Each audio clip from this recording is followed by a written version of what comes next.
Hi, I'm Eddie the Bartender with liquorexam.com and bartenderteas.com, here to demonstrate how to make a Long Island iced tea. So you take a Collins glass, I don't have one, this is my home bar. We'll use a pint glass filled with ice. Now this one has, believe it or not, 4 different liquors.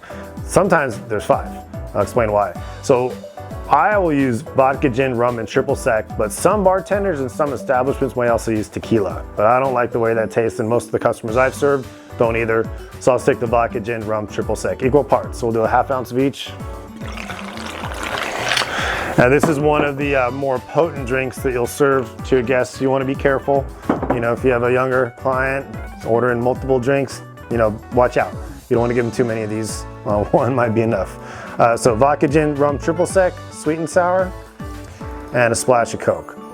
Now, my understanding is this was created in the 30s during Prohibition, where you know, the speakeasies, they wanted to serve something that had, you know, a lot of liquor in it, but looked like iced tea. So add a straw. You can actually shake it or mix it. Let's mix it. That looks good. Grab a straw and you garnish it with the lemon. So there, looks like an iced tea, but with a lot more punch. Again, I'm Eddie the Bartender with liquorexam.com.